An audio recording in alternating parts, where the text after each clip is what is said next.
Well, I believe I'm live yet again. Yeah, everything seems to be going, and I guess I'm just gonna start. To anyone watching, welcome to the second Bretflix live stream where I talk about things that interest mostly me, and I hope that the people, my friends and family, tune in to support me. Um, I have a couple pretty good topics for this live stream. One of them I'm pretty excited about, actually. As you can tell, if you can see around the borders. I mean, I have some Korean dudes there. I'm excited to talk about Parasite, of course, but what I'm really excited to talk about is Sonic and the new Sonic design, because the whole thing. I mean, Sonic in general, I just find fascinating. Not so much Sonic, the character itself, or even the games, but just like the weird community around Sonic. And there's just a lot of deep, dark things that you don't want to experience, when you really go down that rabbit hole. Long story short is one thing everyone knows is that furries ruin everything, and furries really have ruined Sonic. The poor guy, the poor guy. All Sonic wants to do is compete with Mario and be a cool game and be like a sarcastic, edgy character, but then the furries have to come in and sexualize them, and it's super, super weird and awkward. Back in the day, like in the 90s, hey, my Sonic original character, no, not Steel. Bretflix Mazursky is my Sonic original character. Zinc Deficiency, you always have the best comments, because even when I do not know what you're talking about, I'm still entertained by them. Zinc Deficiency says, Bretflix Mazursky is my Sonic original character. No, not Steel. Don't know what that means, but I love it. But, back in the 90s, when Sonic... Do not steal. My bad. Oh, okay, whatever. Back in the 90s, when Sonic was the man, when Sonic made it so Sega could compete with Nintendo, the giant of all giants in the video game industry, everyone thought that he would take down Mario and take down Nintendo, but it just didn't quite happen that way. Just because like the core gameplay, the core mechanics of a Sonic game mostly work in 2D when it's just a side scroller, when you need to be going super fast and going around loops and jumping over platforms. In 3D, it just doesn't quite work. Like, they tried it many times, Sega did, and a couple times they had some okay results. Like, Sonic Adventure is alright. My main issue with the 3D Sonic games is, like, they kind of play themselves almost. As you're running around, you'll hit like a speed pad and it'll automatically turn you in the direction you need to go. It'll automatically loop you around everything, automatically launch you into the air, over to the platforms you need to be at. Like, it's just not very engaging. And even the 2D stuff I was never terribly into, but it's cool. Like, I will admit, like, those games were really cool, and there wasn't anything like it back in the day. Like, Sonic used to be the man. But then the way games evolved, like, it just kind of left Sonic behind. And so he quickly started to dip in popularity. And then, like I said, when the furries took over, suddenly no one wanted to touch Sonic anymore. And then Sega would try to make more Sonic games, but then, like, there was the catastrophe that was Sonic 06. And the mixed reactions to the other Sonic games that would come out, like the 2D ones and stuff. Sonic's been struggling. And then earlier this year, when the first trailer for the new Sonic film dropped, and everyone saw the Sonic design, I mean, it was yet another slap in the face to Sonic's legacy. And I just thought, like, I mean, when Sonic wasn't down enough, they had to come up with that design, that horrible design. You can see it. I have it up there. It's the original Sonic design in the movie. From my perspective, it's the upper left. I assume that's what you guys are seeing too. But I mean, you look how just weird that looks. That looks like no Sonic we've ever seen. Like every time a new Sonic game comes out, his design changes a little bit. In fact, when he went from 2D to 3D, his design changed quite a lot, but he still looked like Sonic and felt like Sonic.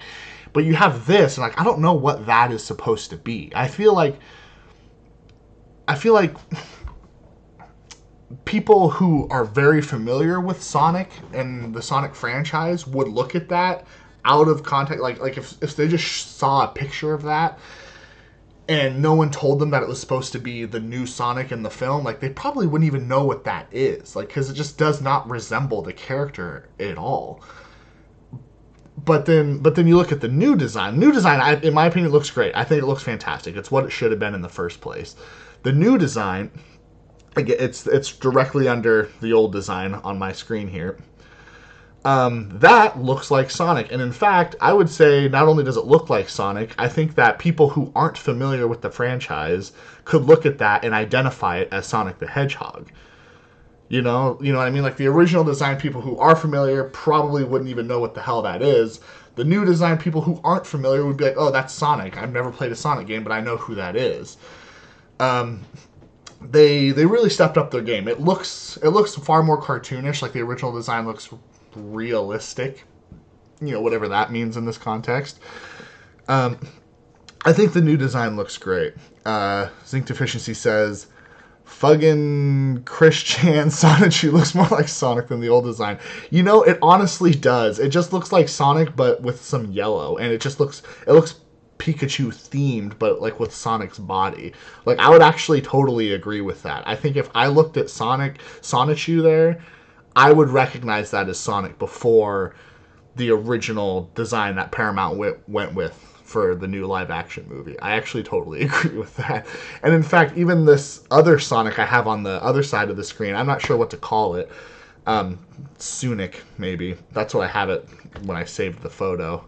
I called it Sunic. Like even that looks more like fucking Sonic. Yeah, it's just strange. They stepped their game up, gave it a new design, spent the money, which is cool. And the internet's taking it very, very well. Like people are just excited. I'm seeing memes everywhere just about how happy people are that they redesigned it and that they got it right this time. And I hope people realize, like, the movie's still probably going to suck. Like, I mean, yeah, they got the Sonic design right, but, like, I mean, look at the trailer. The trailer's still weird. I mean, sure, it's just a trailer, but it's like, come on, a live-action Sonic movie, like, it's gonna suck. I'm sorry. So don't get too excited. In fact, I was just watching the trailer before the stream started, just so it was fresh in my mind, and it's just I have a lot of questions. So like, Sonic comes from his own dimension or his own world. I'm guessing, like, I don't know if it's supposed to be the video game world or something, but he like escapes that dimension, comes into ours, so he can be safe because people are trying to steal his powers. But then Robotnik is not from his dimension; he's from our dimension, and he tries to steal his powers. I don't really know what is going on. I would have assumed that Robotnik was from Sonic's dimension. It's very, very strange. I don't know. What Zinc Deficiency in the chat some more. The redesign made it go from so bad it's good to just a bad movie. Like I would have seen the old redesign just because it's nightmare fuel. Yeah, that's true. In fact, I think that's a really good point because now it's like, oh, there's some competency to the design of everything. So it's like, is it going to be as fun to watch now? Because it's not going to be a total train wreck. Like, it's going to be just like, it's not like a train derailing like it was before. Now it's just like a train that just, for some reason, can't get started. So, like, why would you want to watch that? It's going to be boring. But the train wreck would have been great. And I think I am going to see this movie. I don't know if I'll go to the theater to see it, but I will see the movie just because, for the memes, I guess. Just, it's the only reason. I watch a lot of movies just for the memes. In fact, that's mostly why I'm a cinephile, is because sometimes you get some good memes out of it. Sometimes. This Sonic thing's been kind of a gold mine, because when it was bad, people were memeing it because it was horrible. Now the Sonic design's good, people are memeing it because it's good. So it's like, that's pretty cool. Yeah, I have no idea what the movie's going to be about, or how it's going to be about it. I, I find it strange to see a cartoon Sonic next to live action people. There's just something kind of uncanny about it that just seems weird to me. And it also just seems like Sonic's a concept that would just should be done animated. And it's not like it's impossible to do live action. Like, I've been proven wrong on that before. The prime example off the top of my head is Robert Altman's adaptation of Popeye that had Robin Williams and Shelley Duvall in it. Like, I never in 1,000 years would guess that you could pull off a live action Popeye film.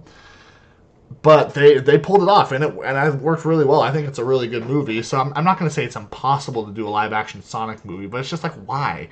Why do it that way? Like, when you look at the video games, they're so bright and colorful, and you have all kinds of weird characters. Like, it would be great to set it in an animated world and bring all those characters into the movie and not have to justify it by like, oh, he's from a different dimension, but he's coming into our dimension. That's why it's mixed like that, and it's weird. Just like set it in his dimension with all the characters with Knuckles and Tails. I don't know. It doesn't make sense. Let's see. Chat some more. Won't go see Joker. Will see Sonic in theaters. Yeah, I mean, because it's like Joker. I don't know. It doesn't interest me as much. It looks too good. In fact, Joker looks like it's like in that weird middle ground where it looks good enough to where I'm not interested. Like it actually looks pretty good to the point where I don't care to see it. And I will see it. I just like I said with Sonic, like I'm probably not going to go to the theaters to see it. I'm not going to go to the theaters to see Joker, but when it comes out, when it hits a streaming service or maybe I'll rent it or something. Like, I will see Joker. I definitely will. It looks good, so I won't see it.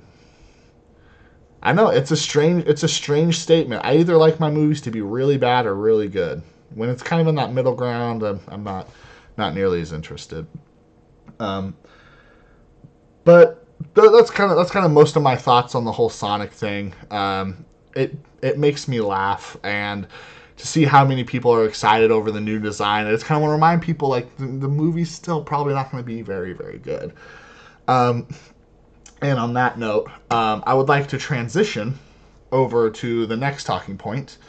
I actually had to write some notes down for this because there's a lot of Korean names, and I just have a hard time remembering names that just... I have a hard time remembering American names, so Korean names I just needed to write down. But one of the most acclaimed movies to come out this year is Parasite. It won the Palme d'Or at Cannes Film Festival, and it is from... See, this is where I need to refer to the notes. Bong Joon-ho, great Korean filmmaker. I've seen a few of his movies. He's done at least one movie in America. He did that movie Snowpiercer. I didn't see that. So I can't comment on that. It was popular, though. And he did that Netflix film Okja. I don't know how to pronounce it. Didn't see that either. But what I did see, I saw The Host, which is probably his most popular movie. It was really big over in Korea. I know when it came out, it was like the highest grossing film to come out in Korea. I don't know if it still is. But The Host was excellent. And then I saw the film he did, Mother. Not the movie with Jennifer Lawrence. That's a different movie. Mother, this... Bong Joon-ho's Mother came out back in like 2010, and it doesn't have an exclamation point in the title. That's very easy ways to differentiate it from the Jennifer Lawrence movie. I did see the Jennifer Lawrence movie, though, and that was really good. And then now I see Parasite, and I saw a lot of reviews. A lot of people were talking it up. And it was one of those where I knew I kind of needed to temper my expectations, because if you just went into it thinking it'd be the greatest thing ever, you'd be disappointed. And I kind of did go into it thinking that, like, oh, it's going to be the greatest thing ever. And it kind of was the greatest thing ever. I mean, not really, but it was an amazing movie. Like, I get why it won Best Picture at Cannes. I get why there's been all this praise over it. And... it's a hard movie to describe. I'm not sure if I'm going to get into spoiler territory, But the basic premise of the film is there is a very poor family. It's a married couple, father and a mother, and they have two kids, a daughter and a son, and they're all struggling to find jobs. They can't find one, and when they do, it's hard for them to hold on to it. But by a strange sequence of events, the son gets hired. He gets hired to be like an English teacher for this rich family. This family hires him to teach their daughter. Teach their daughter English, but he kind of has to lie. Like he tells them, like, "Oh, I have a really good degree from some prestigious college," and I think he said something like he studied in Chicago or something like that. So it's all based on lies. And then he sees a window to bring his sister in to also teach this rich family's son, like to be like an art teacher for the son. So they lie to this family. The sister comes in, becomes a teacher. The rich family has no idea that the poor brother and sister are even family. They just think they know each other. And then they find another opportunity to bring the dad in to work for them. They find another opportunity to bring the mother in to work for them. So this rich family is employing this poor family, but they have no idea that these poor people are poor and that they are family. They think that they have no idea who each other is. And they kind of invade their space, and then there's a twist, maybe 2/3 of the way through. Don't know if I should say what the twist is, because I don't know if I want this to be like a spoiler review. It's just hard to talk about certain elements, talk about why the movie's so thrilling without spoiling things. But the movie's extremely tense because, of course, you're thinking like, oh, at any day the rich people are going to find out that the poor people are frauds and all this stuff. And yeah, then there's a twist, and it blows your mind. Now, again, I don't want to spoil it, but at the same time, like if you haven't seen the film, I do believe that spoilers totally ruin movies, but but at the same time, it kind of can lessen their impact. I think it was James Gunn, if I'm not mistaken, once said that if a spoiler ruins an entire movie for you, then chances are the movie wasn't very good. And I do believe that, because a movie is more than just its plot twists and stuff like that. There's a lot more elements that have to come together to make a good film. But at the same time, like, I do think films like The Sixth Sense are better if you don't know that Bruce Willis is dead. I'm not afraid to spoil the whole Bruce Willis is dead thing, because I'm sure 20 years since that film's come out, everyone now knows that in that movie. So I don't think I'm going to spoil it, but the movie's extremely, extremely tense because of that. But really what makes the movie very poignant is the things it has to say about like class struggle, the things that it says about family, and in fact, reading about like Bong Joon-ho's films and like remembering the other two films of his that I've seen, like family's a very big theme in his movies, because like The Host is about this giant squid monster that doesn't kidnap, but like takes this girl away, but then the family finds out that the girl still might be alive, so they try to go find them. And Mother's about a mother whose son she believes is framed for like a murder, so she tries to prove his innocence. And so it's like you have these themes of like families really sticking together through incredibly trying times. And in Parasite, it's funny because the poor family, the ones that you would say are the protagonists, are pretty like twisted people, because they're lying, and they're all in on this big lie, and like you'd think that the father would try to like say like, no, this is morally wrong, we shouldn't do this, but the father's just like, yeah, like this is great, we're making money, life's great. So it's all pretty morally twisted, but you do sympathize with them because they're poor and they need the help, and you can kind of see how they came to that point to be so deceptive. But then like you also have you also care about the interests of the rich family, because like a lot of the time, rich people in movies are the bad guys, poor people are the good guys, and it's not really like that here. Like this family is rich and very naive to the struggles of the poor people. There's a lot of dialogue and stuff uh, where like the rich mother says, "Oh, I'm so thankful for the rain," but then the night before, the poor family, the rain like destroyed their home and stuff like that. So like there's a lot of naive comments that are made from the rich people, but it's not like in a villainous way. Like they're not just like, oh, those peasants. They're not saying things like that. So you actually do kind of care for their interests. You do feel bad that they're being deceived the whole time, because they're a pretty tight family unit. I remember suspecting when the movie started that the husband would be like kind of a womanizer because he's some rich like CEO dude, and that he'd be cheating on his wife and wouldn't care about her, and that the wife would be stupid and the children would be spoiled. And that really wasn't the case. Like the married rich people, very devoted to each other.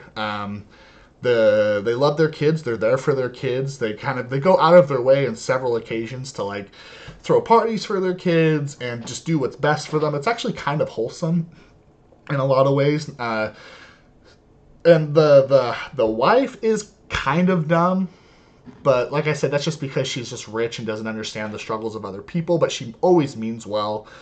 And then there's another family in the film that feeds a lot into the theme of family, but I'm not going to talk about that because, like I said, that's spoiler territory. I don't want to get into that because this movie is a lot stronger, I think, if you don't know the twists. But this is a movie that I would kind of put on a list of the best of the year. I don't know if it's my favorite. It might be a contender for my favorite. I'm compiling a list right now of my favorite films of the year because I'm sure that's a live stream I'm going to do once the new year comes around. But this one is definitely up there. It's very thrilling. It's really well shot. Performances are amazing. The story takes twists and turns that you do not expect it to take. I don't know how I'd classify the movie. That was something that me and some of my friends who saw the movie together, we were talking about what kind of movie it is. Some people threw around titles like comedy, which I would agree with. I threw out the title horror, and they didn't quite agree with me on that, and that's fine. But I would say the movie is a horror film, but not like a horror film in the same way Halloween is a horror film or Texas Chainsaw Massacre is a horror film. It's mostly a horror film in the ways of like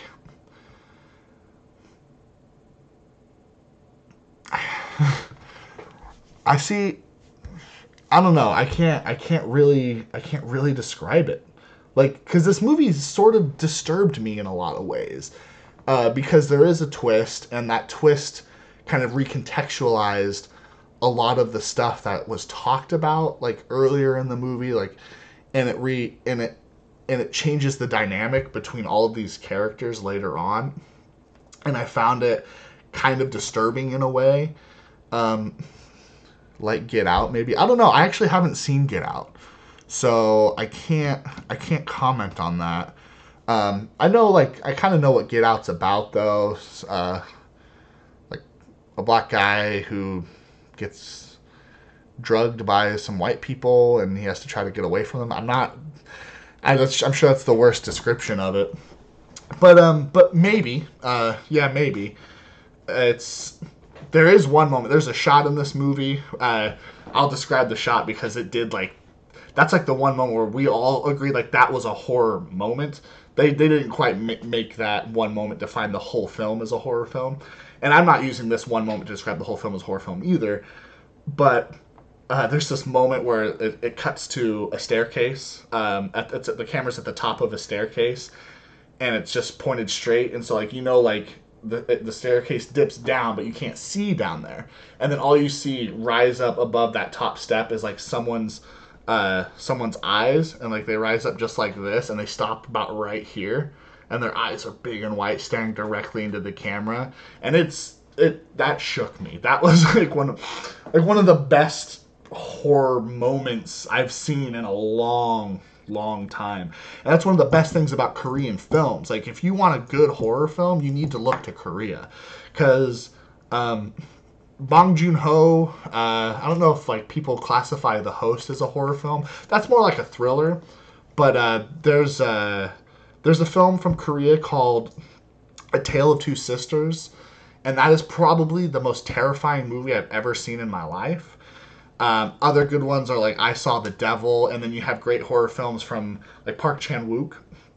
He made his, like Old Boy, his Vengeance trilogy or whatever. He made an amazing vampire movie called Thirst, and like Korea has, they have a good sense of horror. Like they can just build a certain suspense that I can't really describe. Korea and Japan as well. Like a lot of those movies are made originally in Japan. They get remade in America, like Pulse and what was that movie? The Ring. That's one that got remade here.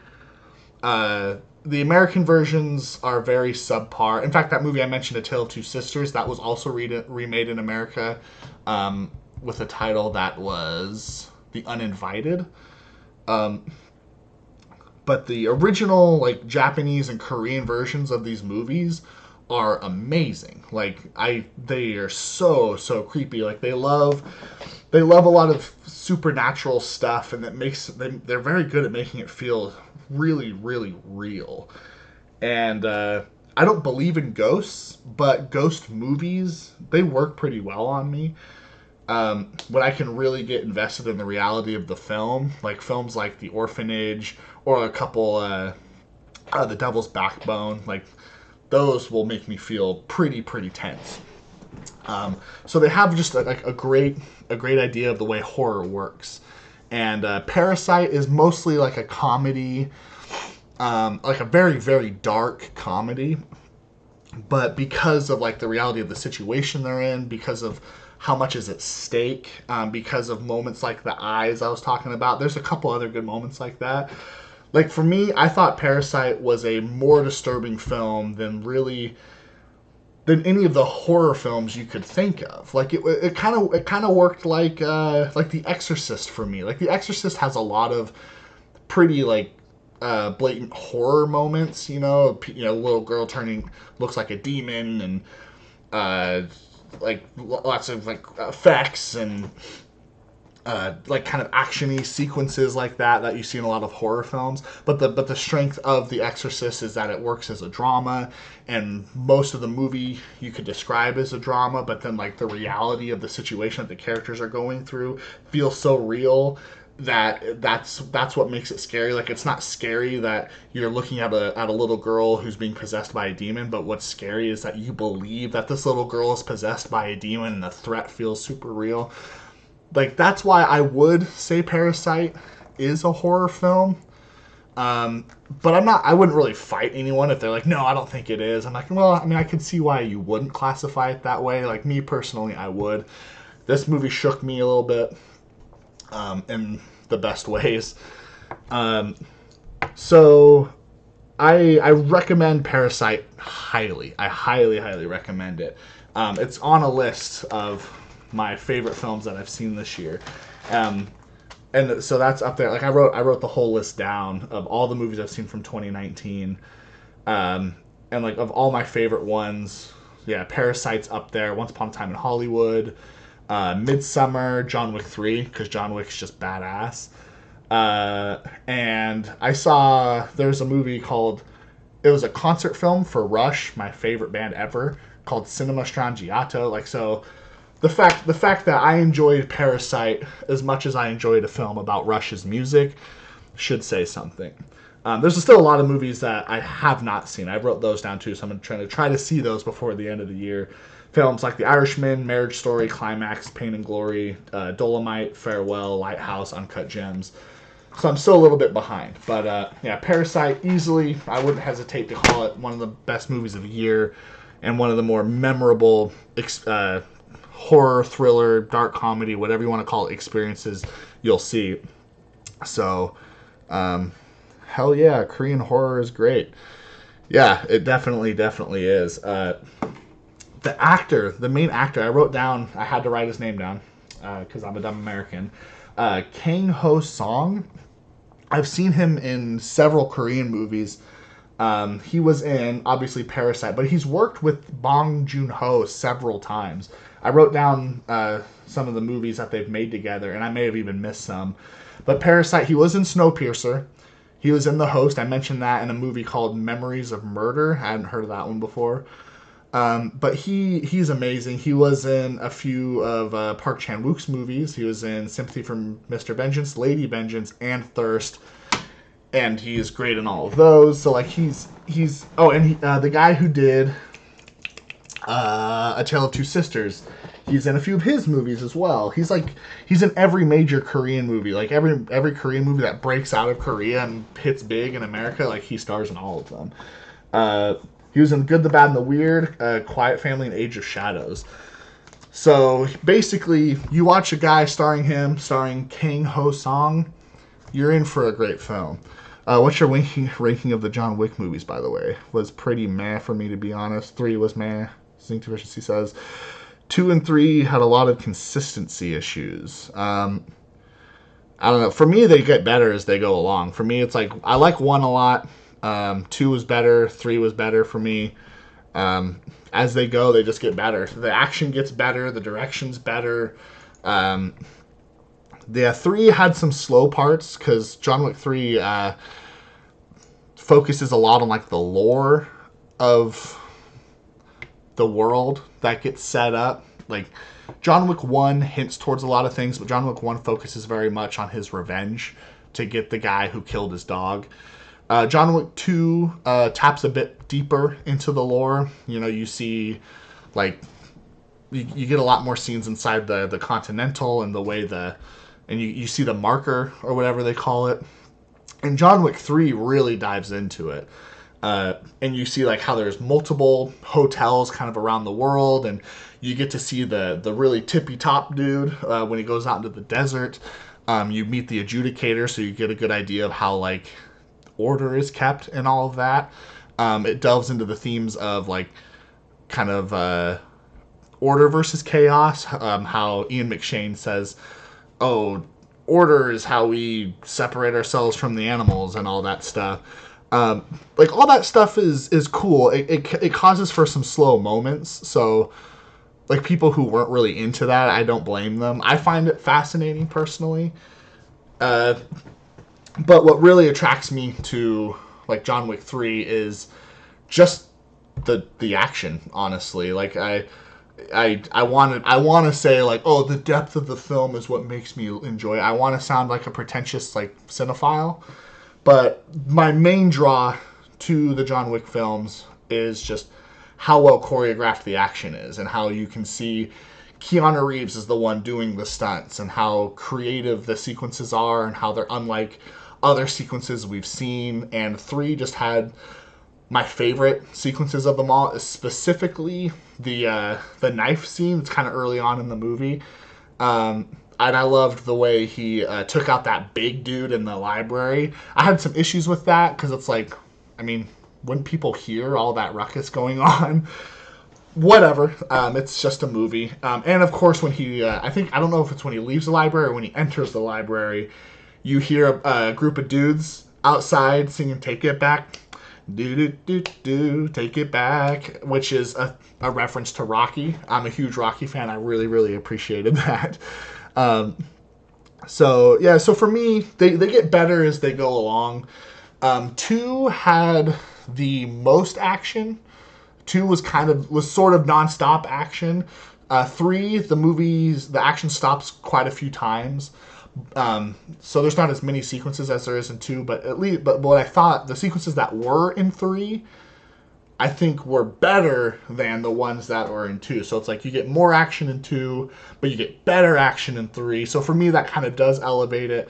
You get some more world building in 3, which I found very interesting. Zinc Deficiency says the world building in 2 and 3 is cool. It's just not done very well. That's why 1 is better, because I left out all the wonkiness. The potential for the world building to be really good is there. It's just not very consistent. Yeah, it's not done very well. I like the way it was done. It's subtle. It's yeah. I'm not sure. We'd probably have a more direct conversation about that so we can get into it. The dogs were pretty awesome in John Wick 3. Hell yeah, they were awesome.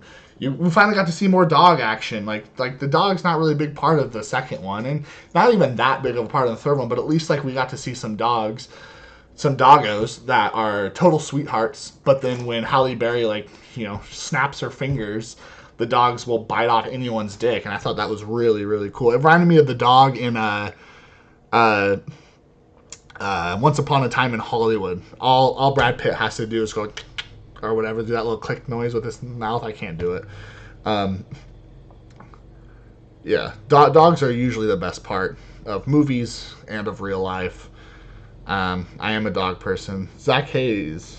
Yeah, the dogs were pretty. Oh yeah. Oh sorry. Zach Hayes said that, not Zinc Deficiency. Zinc Deficiency's been blowing up my chat, so I thought Zinc Deficiency said the dogs were pretty awesome. No, Zach Hayes says that, and I fully agree. Some of the choreography with the dogs was really cool to see, like because you have a lot of elements what's his name, Chad Stahelski, the writer director of those movies, is trying to balance in that action sequence. You have Keanu Reeves, Halle Berry, and you have two different dogs, and so it's pretty impressive filmmaking actually to see like you see where all four of these people are, and you know where they are in relation to each other, and like there's just a lot of really complex choreography, and it never gets confusing. It's really, really impressive. That's one of the best things about like the John Wick movies is they are action movies, and they are kind of your generic, like just plot wise, they're pretty generic. Like the first one's a revenge story, whatever. Who cares? The dude's wife dies, the dog dies. He wants to get the people that killed the dog. But they're just so well made. Like the action is just above everything else. The choreography is so unique, and the way it's made and the sound design. Like every punch is felt. You know, every bullet is definitely heard. And then you have that sequence with two dogs, two people going around kicking ass, and it's really, really impressive that whole thing stayed coherent. Chad Stahelski, I don't think has made other movies other than John Wick films, yet somehow he's just like the best action filmmaker like ever. I mean, okay, maybe not. I don't know about ever. I mean, you have John Woo, and you have Spielberg and stuff. So I mean, I don't know if he's one of the best ever, but like as far as like modern action movies go, like he's making them better than anyone else, because there's hundreds of straight to DVD movies with all starring like the classic action stars like Schwarzenegger and Stallone,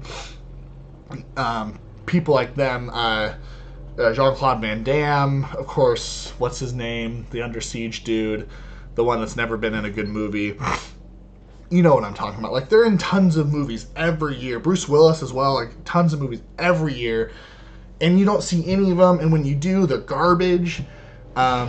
It's kind of hard with, like, with the climate we're in right now with movies, like, with action movies, to make your movie stand out. And 3 times in a row, Chad Stahelski was able to make his John Wick film stand out and be above the rest, and he's stepping up the game, and he's making each movie unique. I'm excited for John Wick 4. I'm a John Wick fanboy. The first movie I was really into, but after the second movie I was like, yep, I'm gonna be watching these no matter what. So yeah, that's kind of all. That's all I had planned for my stream, was just those 2 topics. I feel like I should change the title and add some John Wick discussion there, because I did kind of give my feelings on the whole John Wick series. Oh, I forgot to show you this. I got this prop, sort of. I mean, it's hardly a prop, but and I totally forgot to bring it up. Show you I'm excited for the new Sonic movie. I went all the way to Sonic, which is not close to my apartment. It's like 25-minute drive, just so I can get this cup and show it to you, and I forgot to actually show it to you until now. So, yeah. Pretty funny, right? I'm sure that was a worthy trip. So I'm probably going to start wrapping things up. If anyone, what does Zinc Deficiency say? John Wick films and stuff like Mission Impossible are kind of in the same boat for me. Story is always kind of shallow, man, but the action is top notch. I highly, highly agree with that. Mission Impossible has always been one of my favorite series of all time. That's kind of a different conversation. You know, a lot of not a lot of the movies. I think all the Mission Impossible films are good, but some of the early ones are pretty weak. Especially in my opinion, Mission Impossible 2, and I hate to say that because I love John Woo. And I even loved the American films John Woo made, especially Face Off. Face Off kicks so much ass. But I always thought the Mission Impossible movies were pretty good. And yeah, and the action kind of is what does it. The Mission Impossible movies I didn't think started to get really great until recently, especially after, what's it called? Ghost Protocol.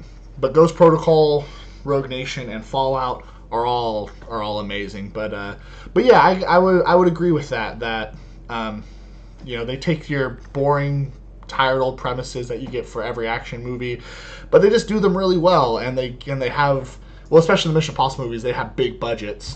John Wick doesn't have nearly as big of a budget as Mission Impossible, but the MI films have huge budgets, and they don't waste the money. They really put a lot of care and attention into giving you pretty good action sequences. And the stars, Keanu Reeves and Tom Cruise, they can really carry those generic action movies. I love Tom Cruise's charisma. I love the way the dude runs. Like when you say, because there's that meme that he runs in every movie, and that's usually because that's kind of what he's really, really good at. I think he's a great actor. I've seen him give great performances, very character-driven performances. Magnolia is probably the prime example of that. But he is an amazing action star. Just seeing him run, that determination, he really gives it his all. Like he's rarely been in a bad movie, in my opinion. Recently, he was in that Mummy reboot, which is one of the worst films to come out this century. So that kind of really lowers the dude's average.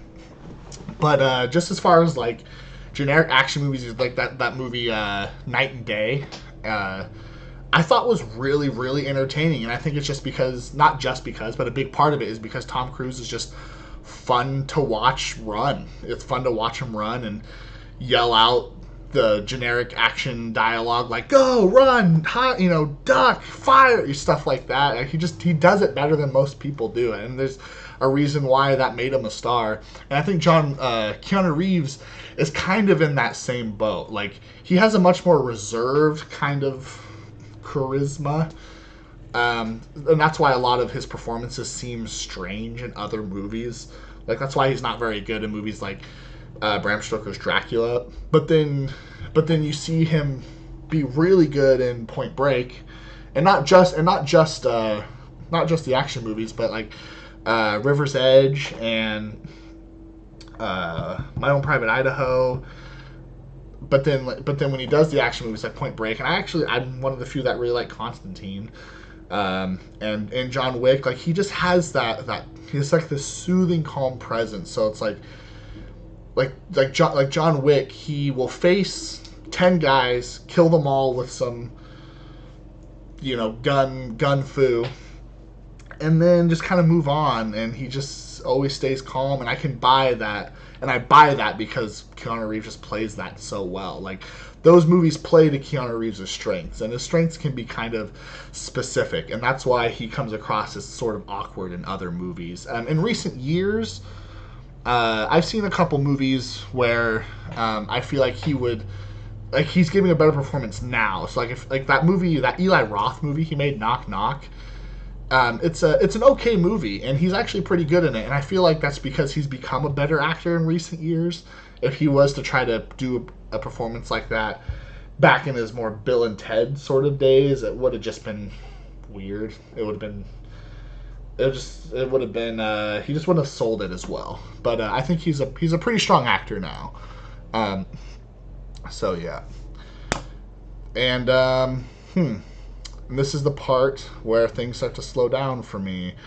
I guess I'm just gonna start wrapping things up. I've been going for a little while. I think about as long as my last one, if not longer. So yeah, this was fun, and my next stream probably is going to be on Sunday. We'll see if we'll see if I can do it a little bit sooner. I'm not sure what it's gonna be about. I might do. I